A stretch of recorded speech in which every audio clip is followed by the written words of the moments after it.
خیالی پلاؤ میں آپ کا خوش آمدید۔ ہم میں سے اکثر نے کسی نہ کسی سے محبت تو ضرور کی ہوگی، لیکن کیا آپ اپنی محبت کو پانے کے لیے اپنا گھر بار، جائیداد، یہاں تک کہ یہ دنیا چھوڑ کر کسی دوسری دنیا میں بھی آباد ہونے کا سوچ سکتے ہیں؟ ہماری آج کی کہانی کچھ اسی طرح کی ہے، جو بارسوم نامی ایک عجیب و غریب سیارے پر شروع ہوتی ہے۔ دراصل یہ سیارہ 3 بڑی ریاستوں یا قبیلوں پر مشتمل ہوتا ہے۔ انہیں زوڈانگا، ہیلیم اور تھاکس کہا جاتا تھا۔ ہیلیم اور زوڈانگا کے درمیان صدیوں سے جنگ چلی آ رہی تھی۔ کہانی کے شروع میں ہی ہیلیم کی فوج نیلے لباس میں، جبکہ زوڈانگا کی فوج لال لباس میں ملبوس ایک دوسرے سے جنگ لڑ رہے تھے۔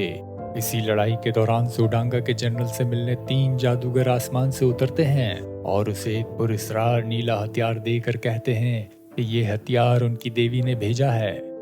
بہرحال دوسری طرف 1881 کی بات تھی، جب نیو یارک کے شہر میں ایڈگر نامی ایک شخص کو اس کے چاچا جان کارٹر نے اپنے پاس بلوایا تھا۔ اسٹیشن پہنچنے پر جان کارٹر کا ملازم ایڈگر کو لے کر جان کے مکان کی طرف جاتا ہے۔ دراصل جان ایک کافی امیر آدمی تھا اور اپنی موت کے بعد اپنی بے پناہ دولت ایڈگر کے نام کر گیا تھا۔ جان کا وکیل ایڈگر کو لے کر مقبرے کی طرف جاتا ہے تو اسے یہ دیکھ کر کافی حیرت ہوتی ہے کہ اس کا دروازہ تو صرف اندر سے ہی کھل سکتا تھا۔ بعد میں وکیل نے جان کی ذاتی ڈائری ایڈگر کو دی، کیونکہ جان چاہتا تھا کہ اسے صرف ایڈگر ہی پڑھے۔ وکیل کے جانے کے بعد ایڈگر نے ڈائری پڑھنی شروع کی۔ اس کے شروع میں جان کہتا ہے کہ وہ ایڈگر کے لیے یہ سب صرف اسی لیے چھوڑے جا رہا ہے کیونکہ بچپن میں جان کی باتوں پر صرف ایڈگر ہی بھروسہ کرتا تھا اور اسے امید تھی کہ وہی اس کہانی پر بھی یقین کرے گا جو وہ اسے اب سنانے جا رہا تھا۔ اور یوں ایک اور کہانی شروع ہوتی ہے۔ یہ کہانی ایریزونا میں خانہ جنگی کے بعد کے زمانے کی تھی، جب جان غاروں میں سونا ڈھونڈنے کا کام کرتا تھا، لیکن وہاں آرمی کے کچھ لوگ اسے اغوا کر لیتے ہیں کیونکہ وہ اسے اپنے ساتھ شامل کرنا چاہتے تھے، لیکن وہ سپاہی کے طور پر کام کرنا نہیں چاہتا تھا اور اسی لیے وہاں سے بھاگنے کی کئی دفعہ ناکام کوششوں کے بعد آخر ایک دن وہ کامیاب ہو گیا اور فوجیوں کا گھوڑا لے کر وہاں سے رفو چکر ہو گیا۔ کرنل اور اس کے آدمی اس کا تعاقب کرتے ہیں، لیکن کچھ ہی فاصلے پر ان کا سامنا دشمنوں سے ہو جاتا ہے، جہاں فائرنگ کا تبادلہ شروع ہو جاتا ہے اور اسی افراتفری کے دوران جان وہاں سے بھاگنے کی کوشش کرتا ہے، مگر لڑائی کے دوران کرنل کو زخمی دیکھ کر اسے ترس آتا ہے اور وہ اسے وہاں سے اٹھا کر ایک قریبی غار میں چھپ جاتا ہے۔ جان نے آج سے پہلے ایک غار کبھی نہ دیکھا تھا۔ جب وہ ماچس جلا کر غار کے اندر جاتا ہے تو اس نے دیکھا کہ غار کی چھت پر سونا ہی سونا لگا ہوا تھا، لیکن اسی وقت اس کے پیچھے ایک آدمی نمودار ہوتا ہے۔ کرنل جان کو خبردار کرتا ہے، وہ دونوں آپس میں لڑنے لگتے ہیں، مگر اسی دوران جان گولی مار کر اس آدمی کو ہلاک کر دیتا ہے۔ وہ مرتے ہوئے شخص کے پاس گیا تو اس نے دیکھا کہ اس کے ہاتھ میں ایک عجیب سی چیز ہے اور وہ بارسوم کہہ کر پکار رہا تھا۔ یہ دیکھ کر جان نے وہ چیز اٹھا لی اور بارسوم کا نام لیا۔ یہ کہنا تھا کہ اس لاکٹ میں سے ایک عجیب و غریب نیلی روشنی نکلی اور جان فوراً سے بے ہوش ہو گیا۔ آنکھیں کھلنے پر اس نے خود کو ایک صحرا میں پایا۔